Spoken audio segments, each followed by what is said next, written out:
안녕하세요. 세종제작교회 김남식 목사입니다. 오늘은 요한복음 강해 시리즈 요한복음 5장 39절에서 마지막 절 47절까지 말씀을 보겠습니다. 제가 말씀을 읽겠습니다. 너희가 성경에서 영생을 얻는 줄을 생각하고 성경을 연구하거니와 이 성경이 곧 내게 대하여 증언하는 것이니라. 그러나 너희가 영생을 얻기 위하여 내게 오기를 원하지 아니하는도다. 나는 사람에게서 영광을 취하지 아니하노라. 다만 하나님을 사랑하는 것이 너희 속에 없음을 알았노라. 나는 내 아버지의 이름으로 왔음에 너희가 영접하지 아니하니 만일 다른 사람이 자기 이름으로 오면 영접하리라. 너희가 서로 영광을 취하고 유일하신 하나님께로부터 오는 영광은 구하지 아니하니 어찌 나를 믿을 수 있느냐. 내가 너희를 아버지께 고발할까 생각하지 말라. 너희를 고발하는 이가 있으니 곧 너희가 바라는 자 모세니라. 모세를 믿었더라면 또 나를 믿었으리니 이는 그가 내게 대하여 기록하였음이라. 그러나 그의 글도 믿지 아니하거든 어찌 내 말을 믿겠느냐 하시니라. 예수 그리스도가 오신다라는 것에 대해서 사실 모세가 창세기 3장 15절에 기록을 해놨습니다.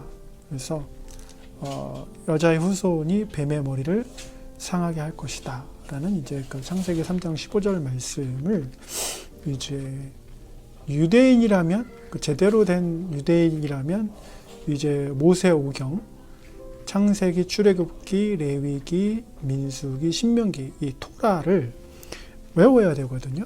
그런데 이제 그 예수 그리스도를 바라보면서 유대인들이 이제 믿지 않는 거죠. 왜냐하면 뭐 표면적으로 보면 너무나도 이제 그 초라한 모습의 예수 그리스도였다라는 거죠.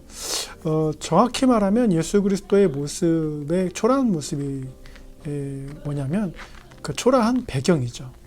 나사렛 출신이라는 것, 마국간에서 태어났다라는 것. 게다가 이제 스펙이 굉장히 낮죠.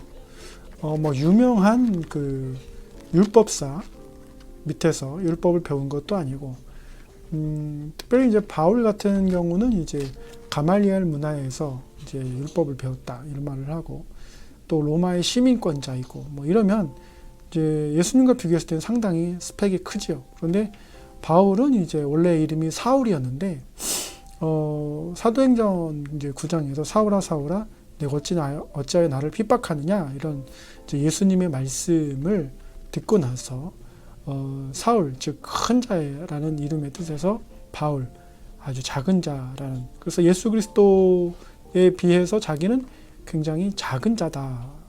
그리고 예수 그리스도 외에는 자기 하는 모든 것을 배설물로 여긴다라고 이제 이렇게 이제 선언을 합니다. 그 정통 유대인이고 바리새인이고 로마 시민권자인 이 바울이 이렇게 선포한 것은 사실 유대 사회에 굉장히 큰 충격이죠. 그러나 지금 요한복음을 기록하고 있는 이 사도 요한은 이 바울과 비교하지는 않고 오히려 이제 그 예수 그리스도의 하신 말씀을 그대로 전하고 있습니다. 예수 그리스도께서 뭐라고 말씀하셨냐면 너희가 나를 믿지 않는다. 성경을 연구하면서 영생에 대해서 하나님이 주시는 그것에 대해서 알아보지 않는다. 나를 믿지 않는다. 이 말씀을 하세요.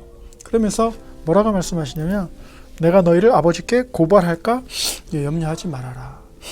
내가 아니라 누가 고발한다고 그랬어요? 모세가 한다고 그랬습니다. 이게 이제 그 마태복음에 나오는 그 변화산 사건. 그래서 이제 그 예수님께서 변화산에 올라가셨는데 모세와 엘리야가 이제 나타나는 현상이 일어납니다. 그걸 이제 베드로, 요한, 야고보가 보고 굉장히 충격을 받죠. 그래서 이는 내 사랑하는 아들이다라는 이제 그래서 굉장히 어떻게 보면은 예수 그리스도가 유대인들이 봤을 때는 저점에 있는데 변화산상에 올라간 예수 그리스도는 모세와 엘리야의 중간, 즉 다시 말하면 오히려 모세가 있고 엘리야가 있는데 그 가운데 이렇게 있으시면서 더 높은 존재라는 것을 이제 하나님께서 드러내시는 거죠. 그러니까 하나님이 보셨을 때는 굉장히 고귀한 존재인데 유대인들이 봤을 때는 굉장히 낮은 존재로 이렇게 대비가 됩니다. 그래서 사도 요한은 이 유대인들이 왜 예수 그리스도를 믿지 않을까? 이런 그 명명백백한 예언도 있고 모세의 기록도 있고 다 있음에도 불구하고 왜 예수 그리스도를 믿지 않을까에 대해서 고민하면서 예수 그리스도가 메시아다, 그리스도다, 기름 부음 받은 자다, 하나님이 보내신 독생자 아들이시다 라고 이제 선포를 했습니다. 그러면 유대인들은 왜 예수 그리스도를 믿지 않을까? 첫 번째 이유는 이제 고정관념입니다. 오랫동안 그 성경에 근거하지 않고 유대인들이 스스로 가져왔던 메시아의 상, 이걸 이제 하나의 페르조나라고 하는 거죠. 이 페르조나라는 것은 뭐냐면, 여러분 보통 이제 지금 BTS가 이제 굉장히 유명하죠. 그래서 빌보드 차트 뭐 6주 1위 하고 전 세계적으로 이제 굉장히 유명한 마이클 잭슨과 이제 버금가는 위치에 올라가 있습니다. 조금 더 이제 그 40대, 50대 분들, 또 60대 분들 공감을 좀 얻어보자면, 예전에 마이클 잭슨을 보면서 많은 사람들이 열광하는데 그 중에 하나 관중들을 보면 우는 분들이 계세요. 남자들은 잘 안 울지만 여자분들은 막 울면서 마이클 잭슨을 보면서 환호하는 분들이 계십니다. 아마 BTS뿐만 아니라 어떤 아이돌을 본다거나 자기가 좋아하는 가수들을 보면 막 울부짖으면서 열광하는 이제 팬들이 있습니다. 그게 뭐냐면, 그 자기가 원하는 이상형을 그 스타에게 이제 투영시키는 거죠. 그래서 자기가 원하는 그 이상형을 이제 페르조나라고 하는데, 그 페르조나를 그 스타에게 투영을 시키면서 내가 정말 좋아했던 그 사람이 저 앞에 무대 위에 있다. 무대라는 것은 사실은 이제 연출이거든요. 조명, 사운드, 뭐 안개 뭐 이래가지고 그 사람을 스타로서 돋보이게 하기 위해서 이제 엄청난 이제 노력을 기울이고, 그 뒤에 많은 사람들이 이제 그 스타를 돋보이게 하기 위해서 이제 조종을 하는 거 있잖아요. 그런데 이제 관객들은 그것에 대해서 까맣게 이제 잊고 자기가 원하는 모습을 투영시켜서 그 사람을 절대적으로 우상화시키는, 그래서 아이돌 우상이라는 말이 이제 나오게 되는 겁니다. 그래서 이제 그런 페르조나를 투영을 시키는데, 유대인들도 메시아라는 그 하나의 어떤 모습에 대해서 성경 그대로 메시아가 어떻게 오실지에 대해서 막 연구하고 막 그런 것이 아니라, 당연히 솔로몬 제국과 같은 놀라운 제국을 이룰 것이고, 또 만약에 로마의 속국으로서 어떤 뭐 세금을 막 갈취해가고 그래서 막 경제가 어려워지고 먹고 사는 게 힘들어지고 그러면 메시아가 오신다고 하는데, 그럼 그 메시아가 오시면 이 먹고 사는 문제 다 해결해 주시고 복지도 막 좋아지고 세금도 더 이상 많이 안 내고 그런 나라가 되면 얼마나 좋을까. 그래서 열광했던 나라가 바로 독일이었습니다. 히틀러를 볼 때 메시아 같은 존재인 거예요. 감자가 발명되기 전에 유럽은 굉장히 배가 고팠습니다. 그래서 1차 세계대전이 끝나고 나서 독일은 굉장히 힘들었어요. 그런데 이제 유대인들이 많은 그 경제적인 주도권을 가지고서 정말 구두쇠처럼 유대인들이 경제를 다 주도권을 가져가고, 아리아인들은 이제 계속 굶주려 있고, 그런데 히틀러가 나타나서 우리가 지금 뭐 재난지원금 뭐 이렇게 받듯이 엄청난 복지를 해주고, 게다가 여러분 지금 재난지원금 이야기 나오고 뭐 전국민 뭐 20만 원 주네, 25만 원 주네, 그러다가 뭐 번복하고 뭐 이러는데, 아직까지는 여러분에게 각 국민당 국민 한 사람당 차를 주진 않았습니다. 그런데 히틀러는 국민차를 보급을 한 거죠. 폭스바겐. 그러니까는 독일의 자존심이 얼마만큼 올라갔을지는 여러분 상상을 못하는 거예요. 1930년대 초반부터 1940년대 중반까지 독일에는 엄청난 자존심이 있었던 거예요. 거기에다가 이제 V2 로켓이라는 제트 엔진까지 만들어서 로켓까지 쏘고, 이거는 전 세계에서 과학의 최첨단. 그래서 이제 우리 20대, 30대 말로 하면은 이제 외계인을 고문해서 만든 기술로 최첨단 앞서가는 거예요. 그러니까 그 독일인의 자부심이라는 것은 하늘을 찌를 듯 하죠. 그러니까 유대인들이 바랬던 거는 그런 사회였어요. 로마인을 앞서는 사회. 그레코 로만 월드에서 탁월한 히브리인들.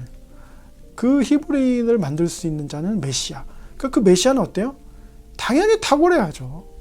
히틀러보다 더 많은 사람들을 모으고 더 웅장한 올림픽도 하고 대로도 만들고 엄청난 사회 기반 시설을 만들고, 그래서 그 제국에 대한 청사진이 쫙 나와야 되는 것이 바로 메시아의 역할이었어요. 그런데 정반대죠.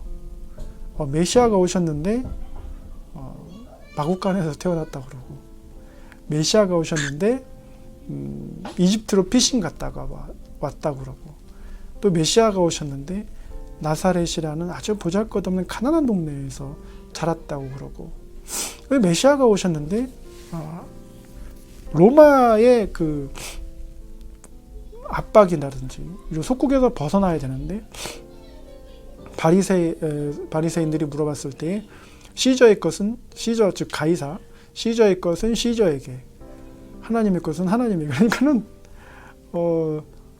로마에 내는 세금은 계속 내라고 얘기를 하고, 하나님에게 내는 성전세는 계속 내라고 하니까 이게 이제 세금이 줄지를 않아요. 그러니까 유대인들이 화가 나는 거죠. 그러니까 메시아 행세하는 것 자체, 그래서 사람들로 하여금 헛된 희망을 갖게 하는 그 나사렛 예수에 대해서 굉장히 분개가 쌓여가는 거예요. 근데 행동은 마치 황제처럼 하는 거예요.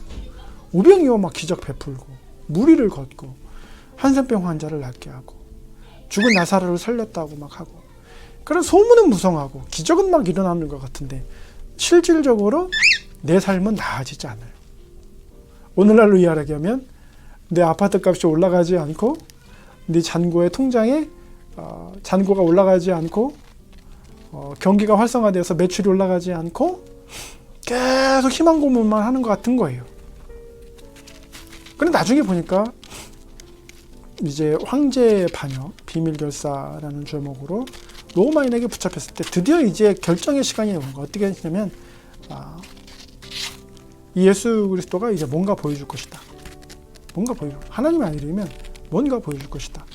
뭐 하늘에서 뭐 엘리야와 같이 천군 천사를 뭐 내려오게 한다든지, 모세와 같이 하나님 역사를 일으킨다든지.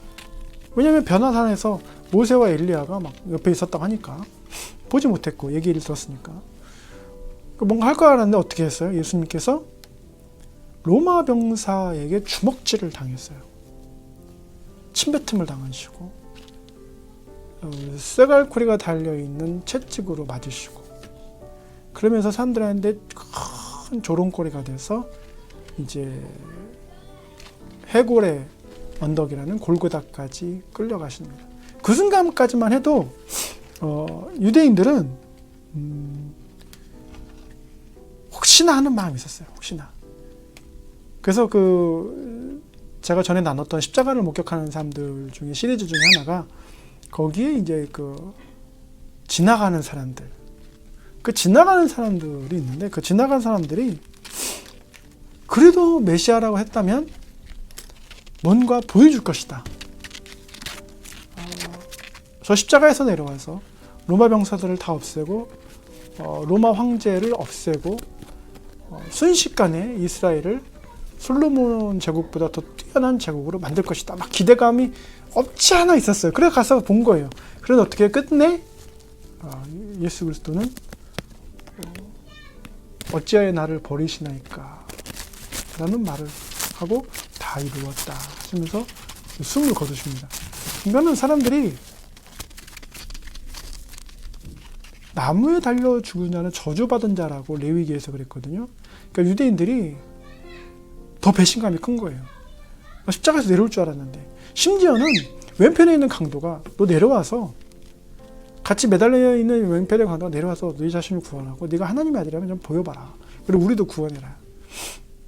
근데 정말 그 힘없이 예수님께서 십자가에서 운명하십니다. 이거를 볼 때 대제사장이나 바리새인이나 서기관이나 그리고 많은 그 예수 그리스도를 십자가에 못 박으라고 외쳤던 이스라엘 백성들이 잘했다라고 생각한 거예요. 잘했다. 헛된 희망을 심겨주는 그런 사람은 그렇게 죽어야 마땅했다라고 생각한 거예요. 근데 클라이막스는 어디 있습니까? 부활에 있어요. 부활에 있습니다. 인간이 교만함으로 인해서 예수 그리스도를 십자가에 못 박을 수 있을지언정 하나님의 그 부활 계획은 심지어는 모세와 엘리야도 몰랐던 거예요. 그걸 하나님 숨겨두신 비밀인 거예요.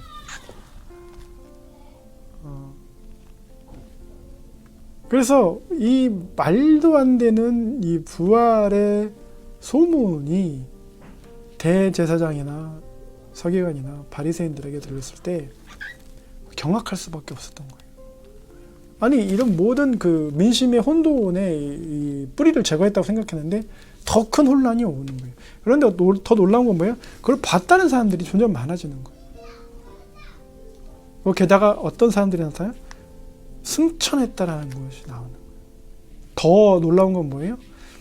그 제자들이 성령을 받았다고 하면서 각국의 디아스포라 유대인들, 즉 해외, 이스라엘 밖에 있는 해외에 있는 유대인들까지도 알아들을 수 있는 외국어로 말하는 것을 듣게 되는 거예요.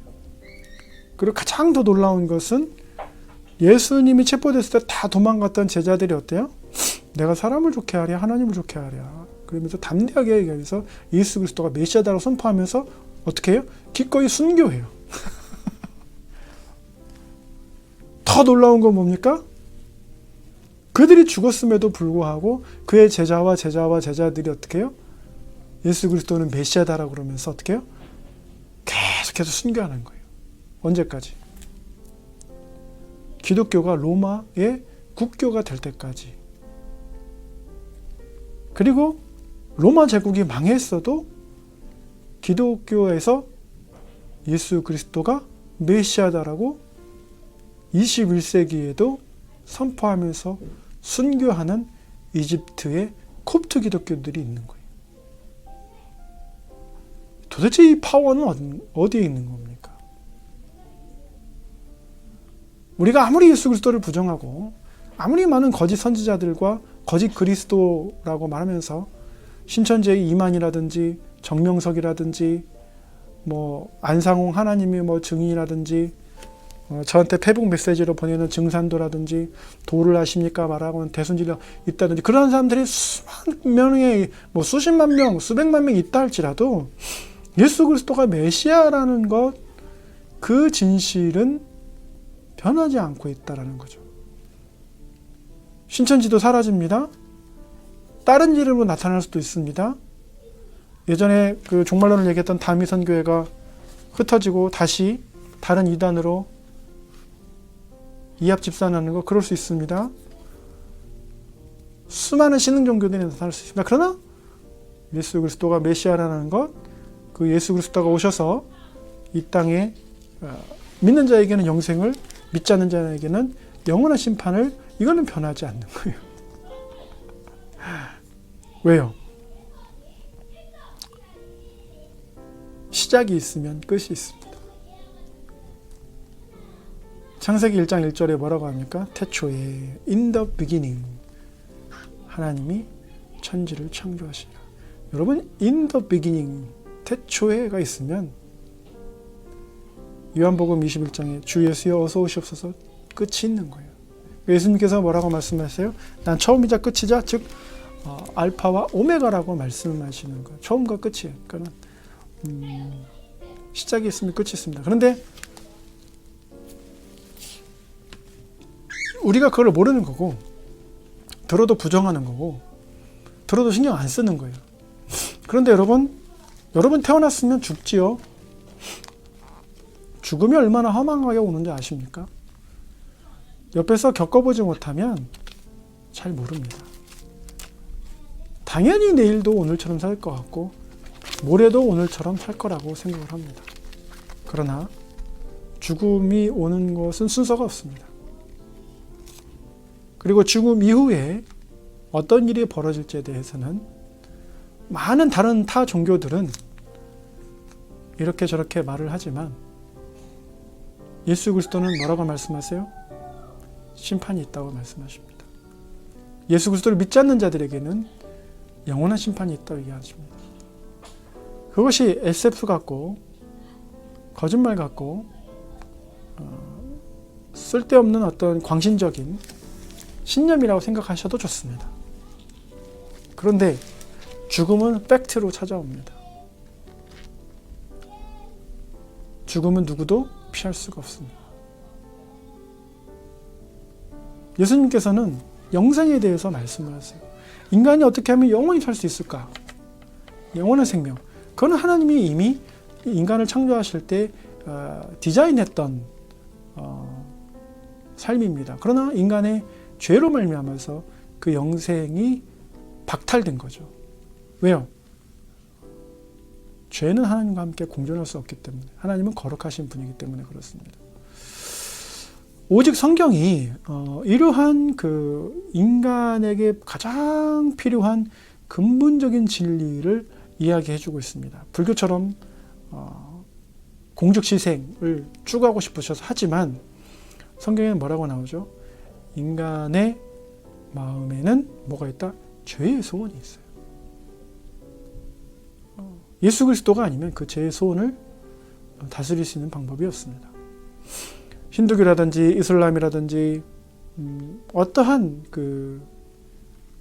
우리가 쉽게 말하는 고등 종교에서도 이 죄를 해결할 수 있는 방법은 없어요. 우리가 흔히 카르마라고 해서 윤회를 통해서 그 죄의 대가를 치른다고 하지만 그것은 거짓입니다. 어느 인간도 인간의 죄를 대신 짊어지거나 대가를 치러줄 수는 없습니다. 그래서 예수 그리스도가 이 땅 가운데 오신 거고, 그래서 메시아가 필요한 겁니다. 이스라엘 사람들은 오직 자신들의 그 행정적인 국가 제국으로서의 회복을 기대했지만 하나님은 온 인류의 구원에 초점을 맞추신 거예요. 하나님이 창조하신 인간의 색깔과 다름없이, 언어와 문화와 다름없이 모든 인간이 구원받기를 원하시는 하나님의 그 사랑이 예수 그리스도를 통해서 표출된 거예요. 그래서 마태복음 28장 19절 20절에서 나오는 모든 민족에게라고 했을 때는 판타타 에스네라고 해서 단순히 이스라엘이 뿐만 아니라 모든 나라와 모든 민족, 모든 족속들이 구원받기를 원하시는 하나님의 마음이 담겨져 있는 거예요. 오늘 요한은 유대인들에게 왜 이 예수 그리스도를 믿지 않느냐, 왜 이 예수 그리스도를 메시아라고 생각하지 않느냐 반문하고 있습니다. 증거가 뚜렷함에도 너희가 그렇게 좋아하는 모세가 증거하고 있는 사람이 바로 이 메시아인데 왜 믿지 않느냐. 정말 그 진지한 유대인이라면, 그 앞서 나온 니고데모와 같이 진지한 유대인이라면 눈치를 챕니다. 근데 유대인들이 가장 싫어하는 사람들이 어떻게 보면 이제 이집트의 파라오라고 할 수 있는데, 바로와 같이 마음이 강팍해지는 거죠, 유대인들이. 오늘날 21세기에도 예수 그리스도를 메시아로 믿지 않는 사람들이 마음이 어떻게 강팍해지는 거예요. 수많은 증거가 있음에도 불구하고. 이러한 상황을 보면서 여전히 21세기의 유대인들을 향해서도, 그리고 현대인들, 우리 한국인을 향해서도 사도 요한은 얘기합니다. 왜 예수 그리스도를 믿지 않느냐. 그래서 우리의 양심과 우리의 이 지정의가 모두 예수 그리스도가 메시아라는 것을 말해주고 있음에도 어떻게 우리가 스스로 니체와 같이 We have murdered God 되는 거예요. 우리가 신을 살해하는 거예요. 신이 죽었다라는 게 아니라, 신이 힘이 없어서 God is dead가 아니라, 그런 어떤 그 상황적인 걸 설명하는 것이 아니라, 니체는 뭐라고 말했어요? We have murdered God. 우리가 신을 살해했다라고 말하는 거예요. 살아있는 신을 우리 스스로가 누구를 위해서? 우리 존재를 위해서. 우리가 원하는 그 방탕하고 방종한 삶을 위해서 신의 존재를 삭제해버리는 거예요. 유대인들은 지금 그렇게 하고 있어요. 오늘날 전 세계의 포스트 모던인들이 그렇게 하고 있어요. 오늘날 21세기에 많은 믿지 않는 비그리스도인들, 타 종교인들이 그렇게 하고 있어요. 선택은 여러분의 몫입니다. 하지만 결과도 역시 여러분의 몫입니다. 부디 오늘 이 사도 요한이 전하는 이 전도 메시지를 들으시고 꼭 예수 그리스도를 구주로 영접하셔서 제자를 만드는 제자가 되시기를 예수님의 이름으로 축원합니다. 오늘 왕짬뽕과 왕우동이 여기 이렇게 함께 했습니다. 감사합니다.